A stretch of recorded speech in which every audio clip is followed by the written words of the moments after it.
Clifton driving licence branch की नाक़िस security का पोल खुल गया। गुज़श्ता रोज़ होने वाली चोरी का मुकदमा बोर्ड बेसन थाने में दर्ज कर लिया गया। साउथ पुलिस ने मुल्ज़िमान की तलाश शुरू कर दी। मज़ीद जानेंगे सलमान सलीम से, बताइएगा। जी बिल्कुल, देखिए इस वक्त हम क्लिफ्टन ड्राइविंग लाइसेंस ब्रांच के बाहर मौजूद हैं। गुज़िश्ता रोज़ ड्राइविंग लाइसेंस ब्रांच क्लिफ्टन में चोरी की वारदात हुई, जिसके अंदर मुसल्लम मुल्ज़िमान जो है वो DDR, SSR और दीगर जो ड्राइव हैं, जिसके अंदर रैम, हार्ड ड्राइव और जो है वो कैमरा, CCTV कैमरेज की जो फुटेजेस हैं, जो DVR CCTV कैमरेज का, उसको भी जो है वो अपने हमरा ले गए हैं। ताहम इस पूरे वाक़े का जो मुकदमा है वो ड्राइविंग लाइसेंस ब्रांच के एक ASI की मुद्दत में बोर्ड बेसन थाने के अंदर जो है वो दर्ज कर लिया गया है। साथ ही अगर हम बात करें मुल्ज़िमान की, तो मुकदमे के मतन के मुताबिक एक शख्स या उससे ज़ायद अशख़ास जो हैं उन्होंने ये चोरी की वारदात की और पुलिस जो है वो अब तक मुल्ज़िमान को पकड़ने में नाकाम है। वाक़या जो है वो बोर्ड बेसन थाने में दर्ज कर लिया गया है, जबकि साउथ पुलिस की जानिब से ये दावा किया जा रहा है कि मुल्ज़िमान को जो है वो जल्द गिरफ्तार कर लिया जाएगा। इसके अगर हम लोग एतराफ़ की बात करें तो दुकानें हैं, कुछ जो है वो फ्लैट्स यहाँ पर मौजूद हैं, लेकिन CCTV कैमरे जो है वो हम देख रहे हैं कि लाइसेंस ऑफिस के एतराफ़ में कई CCTV कैमरे जो है वो मौजूद नहीं है, जिसकी वजह से पुलिस को खासा परेशानी का जो है वो सामना करना पड़ रहा है। मुल्ज़िमान की निशानदेही तक मुल्ज़िमान को गिरफ्तार करना जो है वो नामुमकिन लग रहा है साउथ पुलिस की जानिब से। ताहम SP क्लिफ्टन उज़ैर से हमारी बात हुई, उनका कहना है कि जो तहकीकात का आगाज़ जो है वो कर दिया गया है। ताहम कोशिश की जा रही है कि मुल्ज़िमान के बारे में जो है वो सुराग लगाया जा सके। इस गली के एंड पे जो CCTV कैमरे लगे हुए हैं उसकी फुटेजेस भी हासिल की गई हैं। ताहम अब तक साउथ पुलिस की जानिब से एक भी मुल्ज़िम जो है वो गिरफ्तार नहीं हुआ है। जी। Karachi driving licence branch Clifton में चोरी के वाक़े के पीछे की कहानी का सिटी 21 ने सुराग लगा लिया। मोहम्मद रमज़ान नामी शहरी का कमर्शियल लाइसेंस बनाने के इल्ज़ाम पर लेडी हेड कांस्टेबल को शोकॉज जारी। लेडी हेड कांस्टेबल ने शोकॉज नोटिस के खिलाफ कोर्ट से रुजू कर लिया। आपको बताते चलें, ड्राइविंग लाइसेंस ब्रांच क्लिफ्टन में चोरी के वाक़े के पीछे की कहानी का सिटी 21 ने सुराग लगा लिया है। बात कर लेते हैं इस हवाले से जावेद कायमखानी से। जावेद, बताइएगा। बिल्कुल जी, जब अफसरान पर बात आती है तो छोटों पर जो है वो छुरी रखी जाती है और अगर हरबे इस्तेमाल ना हो तो इस तरह के मुबैना तौर पर इस्तेमाल किया जाता है। एक क्लिफ्टन ड्राइविंग लाइसेंस ब्रांच, इतनी सिक्योरिटी, उसके बाद CCTV कैमरा का नेटवर्क, DIG का दफ्तर, SSP का दफ्तर ड्राइविंग लाइसेंस ब्रांच के अंदर ही, और 24 घंटे सिक्योरिटी के बावजूद कोई शख्स आता है, ताला तोड़ता है और उसके बाद सिर्फ और सिर्फ लैपटॉप और डिवाइस लेके जाता है जिसके अंदर डेटा महफूज है। इसलिए कि इसके पीछे कहानी ये है कि lady head constable Nasreen Iqbal के खिलाफ जो है वो शोकाज नोटिस जारी किया जाता है एक फेक लाइसेंस बनाने का, जो कि कमर्शियल यानी कि हैवी ट्रैफिक लाइसेंस जो है वो बनाया जाता है और उसमें मुबैना तौर पर रिश्वत दी गई होगी। जब रिश्वत का पस मंजर में पाश हुआ तो खातून पर जो है वो छुरी रखी गई। खातून के खिलाफ जो है शोकाज नोटिस जारी किया गया। जवाब देने के बजाय नसरीन इकबाल ने अपनी पटिशन अदालत में दाखिल की, रिज्यू किया और फरीक बनाया DSP ड्राइविंग लाइसेंस ब्रांच और DSP driving licence branch admin के साथ साथ एक ASI जो है वो रिटायर्ड बतौर जो है एजेंट काम करते हैं, उनको फरीक बनाया और एक सब इंस्पेक्टर को जो है फरीक बनाकर पटिशन दायर की। तो अदालत की जानिब से वाज़ेह अल्फाज में लिखा गया कि तमाम फरीकैन जो है वो अदालत में आए और जो एप्लीकेंट है उसको जो है वो दस्तावेजात तमाम तर जो है वो मुहैया की जाए और तमाम डेटा रिकॉर्ड के साथ जो है वो अदालत में पेश किया जाए।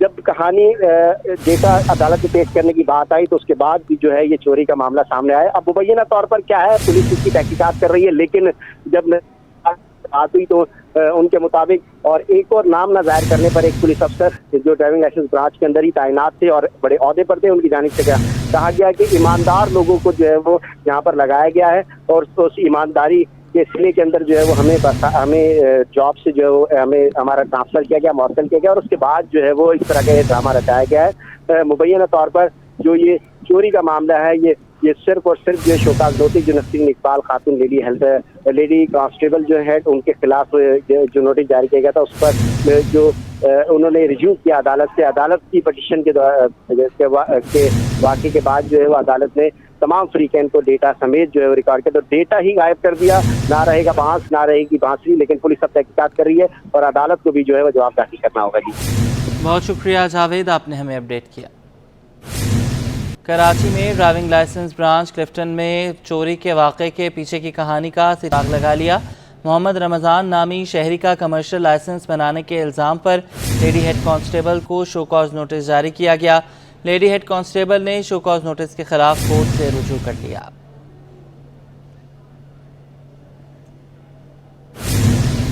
गुलशन इकबाल 13D में वाक़े SM पब्लिक स्कूल कैंपस 6 फरोख्त करने की इत्तलात इंतज़ामिया ने के खिलाफ वालदैन सरापा एहतजाज बन गए।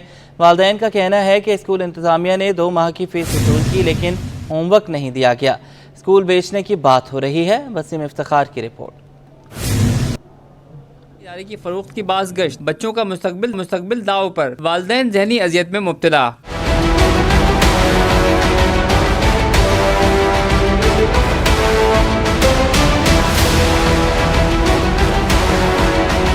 गुलशन इकबाल 13D के SM पब्लिक स्कूल कैंपस 6 फरोख्त होने की इत्तला पर वालदैन सरापा एहतजाज। सख्त गर्मी के परवाह किए बगैर एहतजाज करने वाले वालदैन का कहना था कि इंतजामिया की जानिब से स्कूल को फरोख्त करने की बात सामने आई है। स्कूल इंतजामिया अब तक इत्मीनान बख्श जवाब नहीं दे रही है। इन्होंने हमें किसी तरह का भी एतमाद में नहीं लिया। आज तक इनकी इंतजामिया कहाँ है? आज हम यहाँ पे पुरअमन एहतजाज के लिए आए हैं, ये यहाँ नहीं आए हैं, दरवाजे बंद हैं। चौकीदार कह रहे हैं कि जी हमारा किसी से कोई कांटेक्ट नहीं हुआ है। ऐसा कैसे हो सकता है? अगर ये चीज़ ठीक नहीं होती, अगर यहाँ ये मामला दुरुस्त नहीं होते, तो हम इसके लिए बाकायदा पिटिशन दायर करेंगे कोर्ट के अंदर। हम इस पर केस करेंगे। जो सर उज़ैर हैं, इससे जो मुताल्लिक जो ऑनर्स हैं इस स्कूल के, हम इनके खिलाफ बाकायदा जो है ना मुकदमा दायर करेंगे। तो मेरी डायरेक्टर स्कूल और एजुकेशन डिपार्टमेंट से और तमाम मुताल्लिका डिपार्टमेंट से ये इल्तिजा है कि वो इस मैटर को देखें, क्योंकि ये बच्चों के मुस्तकबिल का मसला है। वालिदैन ने शिकवा किया कि स्कूल इंतजामिया ने जून जुलाई की फीसें भी ले ली हैं, बच्चों को होमवर्क तक नहीं दिया गया, बच्चों के मुस्तकबिल से खेला गया तो कानूनी चाराजोई करेंगे। हाँ, जून जुलाई की इन्होंने फीस ले ली और ऐसे आराम से नहीं दी। इन्होंने ये कहा कि हम फीस जब तक आप पे नहीं करेंगे, जब तक हम आपको रिजल्ट नहीं देंगे। तो जब हम लोगों ने इनसे रब्ता करने की कोशिश की, मुख्तलिफ लोगों से मुख्तलिफ बातें पता चली कि ये स्कूल बिकन वालों ने ले लिया है, O लेवल हो जाएगा। हमने ये कहा हमारे बच्चों का क्या होगा, हम इनको मर्ज कर देंगे, दूसरे स्कूल में डाल देंगे। तो 1-2 बच्चे थोड़ी जिन्हें हम मर्ज कर देंगे, ये तो एक स्ट्रेंथ है बच्चों की। 800,000 बच्चों को कहाँ मर्ज करेंगे? वालिदैन ने महकमा तालीम सिंध और हुकूमत से मुतालबा किया है कि बच्चों के मुस्तकबिल से खेलने वाली स्कूल इंतजामिया के खिलाफ फौरी कार्रवाई की जाए। कैमरामैन फरहान खान के साथ वसीम इफ्तिखार, सिटी 21। और महंगाई के सताए अवाम के लिए बुरी खबर है। डब्बे के दूध की कीमतों में होशरुबा इजाफा कर दिया गया। 1.5 लीटर दूध का डब्बा 105 रुपये, 1 लीटर दूध के डब्बे पर 75 रुपये बढ़ा दिए गए हैं। महंगाई के सताए अवाम के लिए ये बुरी खबर है। दूध के डब्बे की कीमतों में होशरुबा इजाफा कर दिया गया है। 1.5 लीटर दूध का डब्बा 105 रुपये और 1 लीटर के डब्बे पर 75 रुपये बढ़ाए गए हैं। काविश मेमन से तफसीलात जानेंगे। काविश, 1 लीटर के डब्बे पर यकमुश्त 75 रुपये बढ़ा दिए गए हैं। किस तरीके से अवाम इस दूध पर मुंतकिल होगी? बिल्कुल, देखें, खुले दूध पर तो पहले ही कमिश्नर कराची ने 20 रुपए लीटर का इजाफा कर दिया था। अब ये देख रहे हैं कि जो टेट्रा पैक हैं उनकी कीमत में भी वाज़ेह इजाफा देखा जा रहा है। बड़ा इजाफा किया गया है। 1.5 लीटर दूध की कीमत में 105 रुपए का इजाफा कर दिया गया है, जिसके बाद नई कीमत 420 रुपए से बढ़कर 525 रुपए पर पहुंच गई है। इसी तरीके से अगर 1 लीटर दूध के डब्बे की बात की जाए तो उसमें भी 75 रुपए एक साथ बढ़ा दिए गए हैं, जिसके बाद नई कीमत 295 रुपए से बढ़कर 370 रुपए तक पहुंच गई है और उसका इतलाक 1 जुलाई से होगा। अब वाज़ेह तौर पर देखा जा रहा था कि बजट में ये बातें की जा रही थी। अब बजट मंजूर तो नहीं हुआ, लेकिन इससे कबल ये देख रहे हैं कि वाज़ेह तौर पर चीज़ों में फर्क नजर आ रहा है। कहा जा रहा था कि जो डब्बे वाले अशियाओं की कीमतों में इजाफा हो, क्योंकि हुकूमत 18% सेल्स टैक्स का निफाज कर चुकी है और इसी वजह से जो अब दूध बनाने वाली कंपनियां उन्होंने भी मनमानी शुरू कर दी है और अवाम यकीनन इसमें पिसेगी और वाज़ेह तौर पर दूध की कीमत में इजाफा कर दिया गया है। बहुत शुक्रिया काविश, आपने हमें अपडेट किया।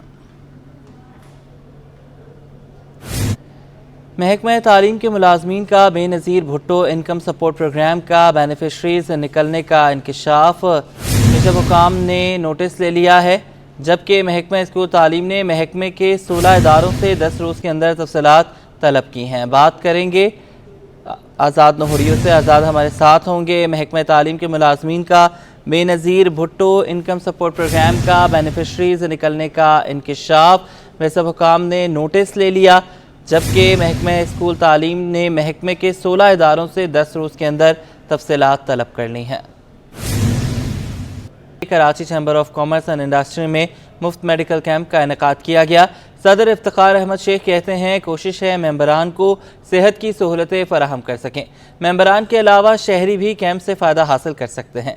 मज़ीद जान लेते हैं अयाज राना से। जी बिल्कुल, कराची चैम्बर के अंदर जो है आज फ्री मेडिकल कैंप लगाया गया है। मैं अपने कैमरामैन कयूम से कहूँगा वो ज़रा आपको दिखाएं कि यहाँ पे क्या क्या सहूलत जो है वो दी जा रही है। यहाँ पे सबसे पहले जो है अगर देखे जाए तो ये आई कैंप लगा हुआ है, जहाँ लोगों को फ्री आई चेकअप के साथ साथ जो है वो मेडिसिन भी रेकमेंड की जा रही है, जो फ्री मेडिसिन दी जा रही है। कराची चैम्बर की जानिब से ये काविश की गई है। आज यहाँ तकरीबन 7 ही डिफरेंट किस्म की जो NGOs भी हैं उनके भी स्टॉल यहाँ पे मौजूद हैं। जिल्द के डॉक्टर भी हैं, साथ साथ अगर ब्लड प्रेशर, जनरल फिजिशियन को भी यहाँ पे मदऊ किया गया है कि जो आपकी बीमारियों के हवाले से और टेस्ट के हवाले से जो जो चीज़ें सामने आती जाएंगी वो रिकमेंडेशन करेंगे। साथ साथ जहाँ हमने देखा आई के लिए ड्रॉप्स भी दिए जा रहे हैं। यहाँ पीछे जो आई साइट चेक कर रहे हैं उनके साथ ही वो चश्मे भी जो है वो प्रोवाइड किए जा रहे हैं। तो आज कराची चैम्बर में ये एक एक्टिविटी है जो रखी गई है, जिसके हवाले से काफ़ी हम देख रहे हैं गहमा गहमी मौजूद है। कुछ मेम्बरान भी यहाँ पे हैं साबिक, उन लोगों से भी कुछ बात करने की अगर हम कोशिश करें। सर बात करेंगे, कुछ बताएंगे जो ये फ्री कैंप लगा है मेडिकल कैंप, उसके हवाले से कुछ बताइए, कैसी काविश है कराची चैम्बर? ये जो कैंप लगाया है ये नॉर्मली हम लगाते रहते हैं यहाँ पर कराची चैम्बर में, और मैं समझता हूँ कि ये काफ़ी लोगों को इससे फ़ायदा होगा कि फ्री कैंप है ये, और इसमें हर किस्म के टेस्ट जो हैं, जो भी नेसेसरी टेस्ट होते हैं, ज़रूरी टेस्ट जो हैं वो फ्री किए जा रहे हैं। और इससे लोगों को आगाही भी हो रही है। बहुत सारे लोग जो टेस्ट नहीं करा पाते या कराते नहीं हैं, अपनी नज़रअंदाज कर देते हैं उसको वक्त की वजह से, तो यहाँ पर आके करवा रहे हैं। ये कराची चैम्बर की एक काविश है जो कि हम देख रहे हैं कि सुबह से ही इनेकाद कर दिया गया, शाम 5 बजे तक ये सिलसिला जारी रहेगा। और यहाँ पे जो कराची चैम्बर के मेंबर्स भी हों, भले नॉन मेंबर्स भी हों, आज उनके लिए जो टेस्ट यहाँ करा सकते हैं। डॉक्टर्स यहाँ मौजूद हैं, यहाँ पे जनरल फिजिशियंस भी हैं, तमाम आई साइट के हवाले से भी पहली दफ़ा हमने देखा काफ़ी हद तक मशीन्स वहाँ पर बुलाई गई हैं। और इन चीज़ों का इनेकाद जो है कराची चैम्बर ने एक बड़ी कोशिश की है कराची के जो ताजिर बरादरी है उनके लिए। जी आगे बढ़े, आपको बताएं चेयरमैन मंगोपी टाउन हाजी नवाज बरोही ने आइंदा माली साल के लिए 2 अरब 18 करोड़ 18 लाख रुपए से ज़ायद का सरप्लस बजट पेश कर दिया। बजट में 62,000 रुपए से ज़ायद की बचत जाहिर की गई है। तफसीलात ले लेते हैं, रिजवान अहमद से बताइएगा। जी बिल्कुल, माली साल 2024 और 25 के लिए 2 अरब 18 करोड़ 18 लाख रुपए से ज़ायद का सरप्लस बजट जो है वो पेश कर दिया है मंगोपी टाउन की इंतज़ामिया ने। हाजी नवाज़ बरोही चेयरमैन हैं मंगोपी टाउन के, हमारे साथ मौजूद हैं, उनसे बात करते हैं। बहुत शुक्रिया सर। सबसे पहले तो ये बताइएगा कि ये जो बजट की तैयारी है इसमें स्टेक होल्डर्स तमाम आपने जो है वो एतमाद में लिए थे या सिर्फ कौंसल अराकीन के ज़रिए जो है ये बजट तैयार किया गया? इसमें कौंसल अराकीन, स्टेक होल्डर्स और हमारी पूरी टीम जो इस वक्त मंगोपी टाउन को जो हमारी एक मेहनत है मंगोपी टाउन के हवाले से तमाम से मशावरत से जो है हमने एक बजट बनाई अपनी जो गुज़िश्ता बजट को देखते हुए, और आने वाले जो सिंध गवर्नमेंट का जो ग्रांट होगा या OGT में जो इजाफा किया जाएगा, जो एक तखमीना हमने लगा के इस बजट को हमने बनाया, जो कि मंगोपी के हवाले से, जो पसमानदगी के हवाले से बहुत ही कम है, लेकिन हम कोशिश करेंगे। क्योंकि 2 दिन पहले ही चेयरमैन साहब से के पास मैं गया था, उन्होंने मुझसे सालाना एक रिपोर्ट ली, उन्होंने कि क्या पोजीशन है, मैंने सारे हकीकत उनको बताया कि बैकफुट पे है और ओल्ड एरिया है मंगोपीर का।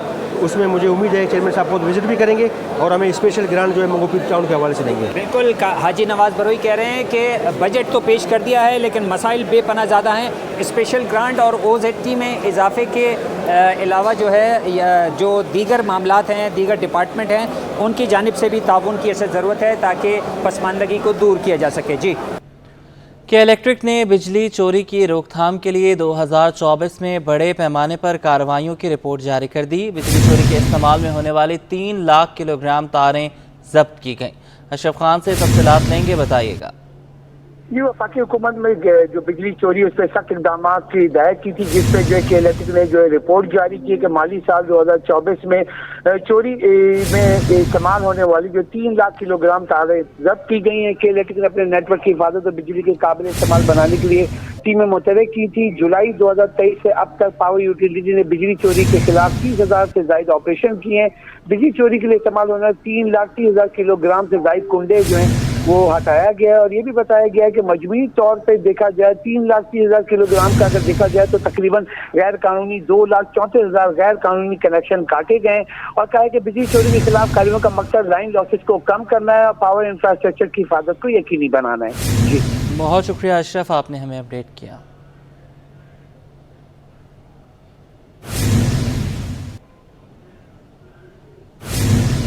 Association of builders and developers ने फाइनेंस बिल पर सवालात उठा दिए। आबाद के साबिक चेयरमैन आरिफ जीवा कहते हैं कि अब मुकम्मल होने वाले तमाम प्रोजेक्ट्स पर 10% इजाफी टैक्स आयद कर दिया गया है। फाइनेंस बिल में ये फैसले तामीराती शोबे के लिए बड़ा धमाका है। पहले ही तामीराती शोबा बैठ चुका है। हुकूमत ये बताए क्या इसके असरात भी सोचे हैं। शहबाज शरीफ साहब, फाइनेंस मिनिस्टर मोहम्मद औरंगजेब साहब, बजट आपने पेश किया, उसमें कई टैक्सेस का इजाफा किया। हमने जो है उस पर आपको दरख्वास्तें भी भेजी, हमने रिक्वेस्ट भी की, लेकिन उस पर जो है वो कोई उस पर जो है वो रेक्टिफिकेशन या कोई चीज़ नहीं आई कल फाइनेंस बिल के अंदर। बल्कि इसके ऊपर एक और काम हुआ कि फाइनेंस बिल के अंदर रिकवरी के ऊपर, रिसिप्ट के ऊपर 10% जो है वो आपने 10 से 15% जो है वो रिकवरी के ऊपर टैक्स लगा दिया रिसिप्ट के ऊपर। ये समझ नहीं आ रही हमें कि ये जो है वो कंस्ट्रक्शन सेक्टर को आपके लोग या FBR के लोग कहाँ ले जाना चाहते हैं। आपकी समझ में ये चीज़ आती है कि ये जो कंस्ट्रक्शन सेक्टर है ये 2 साल पहले लोगों को एक एसेट बेच चुका है, एक प्रॉपर्टी बेच चुका है जो अंडर कंस्ट्रक्शन है। वो जो है 2 साल पहले किसी क्लाइंट ने लिया है। आज हम उनको जो है वो ये ब्रीफ करेंगे, गवर्नमेंट ने टैक्स का इजाफा कर दिया है 10% रिसिप्ट के ऊपर, टोटल रिसिप्ट के ऊपर। तो क्या ये मुनासिब बात है? या अगर ये टैक्स आपने कल फाइनेंस बिल में इंडक्ट किया है जो बजट में नहीं था, क्या ये टैक्स जो है वो आप समझते हैं कि मुनासिब है? अगर मुनासिब है तो फिर आप हमें किस तरफ ले जाना चाहते हैं इस कंस्ट्रक्शन सेक्टर को? आप कहाँ हमें जो है वो ले जाके डंप करना चाहते हैं? ये अगर किसी ने आपको मशवरा दिया है या टैक्स लगाने का कहा है, ख़ास तौर पे प्राइम मिनिस्टर साहब ये बताइए क्या आपने ब्रीफिंग ली है उनसे कि इसका इम्पेक्ट क्या आएगा? मैं समझता हूँ ये एक बहुत बड़ा धमाका है और आबाद जो है इसके ऊपर अपना लाएमल तय करने जा रही है। काइंडली इसको जो है इसके ऊपर नज़रसानी करें। ये जो है ये बहुत बड़ा टैक्स है जो एक आम आवाम पे बोझ पड़ेगा। ये रेस्टोरेंट नहीं चला रहे हैं हम लोगों को घर बना के दे रहे हैं, कंस्ट्रक्शन कर रहे हैं, 2 साल 3 साल 4 साल की किस्तों पे हम उनको देते हैं। और आज जो है अगर उनकी 50% पेमेंट हमारे पास आई है, कल से दोबारा पेमेंट शुरू होगी और आप कहते हैं कि 1 जुलाई से आप उनसे या आप अपने पास से 10% टैक्स अदा करें। क्या ये आपका मुनासिब, अच्छा और मुल्क के लिए खुशाइंद फैसला है? ये ज़रा जो है वो एक थोड़ा सा आप आपस में मीटिंग कर लें। हमें तो आपने ना बजट से पहले बुलाया, ना इस फाइनेंस बिल में इस टैक्स को डालने के बाद डालते वक्त आपने पूछा। तो क्या ये मुनासिब टैक्स है? क्या ये आवाम पर एक कंस्ट्रक्शन सेक्टर के ऊपर बोझ नहीं है? मैं समझता हूँ कि ये जो आपने टैक्स लगाया है इससे कंस्ट्रक्शन सेक्टर जो है वो और जो है वो गड़े में जाएगा और इसके साथ साथ आपकी तमाम इंडस्ट्रीज़ भी गड़े में जाएंगी। सिटी 21 की खबर पर एक्शन। गलाजत से भरे महमूदाबाद नाले की सफाई का काम शुरू हो गया। चेयरमैन शनीसर टाउन कहते हैं महमूदाबाद नाले की सफाई का काम जल्द मुकम्मल कर लेंगे। सलात ले लेते हैं शुएब मुख्तार से, बताइएगा। जी बिल्कुल, शहर में मानसून की मुतवक्का बारिशों से निपटने के लिए तैयारियों का सिलसिला जो है जारी है। महकमा मौसमियात की जानिब से 1 जुलाई तक शहर में बारिशों की पेशगोई की गई है। इस सिलसिले में शहर के मुख्तलिफ इलाकों के नालों पर जो है काम किया जा रहा है। मैं इस वक्त मौजूद हूँ कराची के महमूदाबाद के नाले पर। ये जो है गंदगी के ढेर से जो है भरा हुआ था, लेकिन यहाँ पर ख़बर चलाई सिटी 21 ने, जिसके बाद जो है इंतज़ामिया हरकत में आ गई है और यहाँ पर नालों की सफाई का काम जो है बाकायदा तौर पर शुरू हो चुका है। यहाँ इस वक्त जो है नाले की सफाई का अमल जो है जारी है। तमाम तर मामले पर जो है मेयर कराची बैरिस्टर मुर्तज़ा वहाब का कहना है कि औरंगी टाउन नाला, गुज्जर टाउन नाला और इसके साथ साथ बल्दिया उज़्मा कराची के ज़ुमरे में आने वाले 40 से ज़ायद नालों की सफाई का काम जो है जल्द अज जल्द मुकम्मल कर लिया जाएगा। जबकि इसके साथ साथ तमाम टाउन्स के चेयरमैन को भी उनकी जानिब से हिदायत दी गई हैं कि वो अपने अपने हलकों में जो है नालों की सफाई पर जो है ज़ोर दें। बैरिस्टर मुर्तज़ा वहाब का कहना है कि चंद तकनीकी वजूहात की बिना पर जो है इस साल जो है नालों की सफाई का काम ताख़ीर से शुरू हुआ है, लेकिन हम जो है बारिशों से कबल जो है तमाम तर नालों की सफाई मुकम्मल कर लेंगे। पूरी कोशिश करेंगे कि शहरियों को जो है बारिशों में किसी किस्म की मुश्किलात का सामना जो है ना करना पड़े। इस वक्त आप देख सकते हैं कि नाले की सफाई का अमल जो है जारी है। जबकि इस इलाके के टाउन चेयरमैन फरहान गनी से हमारा जब रब्ता हुआ, हमने उनसे बात की तो फरहान गनी का ये कहना था कि महमूदाबाद नाले की सफाई जो है गुज़िश्ता कई रोज़ से की जा रही है। आइंदा चंद रोज़ में जो है 1 से 2 रोज़ में इस नाले को जो है मुकम्मल तौर पर साफ़ कर लिया जाएगा ताकि यहाँ के मकीनों को जो है किसी भी किस्म की मुश्किलात का सामना ना करना पड़े। जी बहुत शुक्रिया शोएब मुख्तार, आप हमें अपडेट कर रहे थे। एडिशनल डिस्ट्रिक्ट एंड सेशन जज शर्की की अदालत में डकैती के मुकदमे की समाअत। 2 मुल्जिमान को जुर्म साबित होने पर 7 साल कैद की सज़ाएँ सुना दी गई हैं। अहम खबर है, एडिशनल डिस्ट्रिक्ट एंड सेशन जज शर्की की अदालत में डकैती के मुकदमे में समाअत। बात करेंगे जवाद आसिफ से। जवाद, बताइएगा।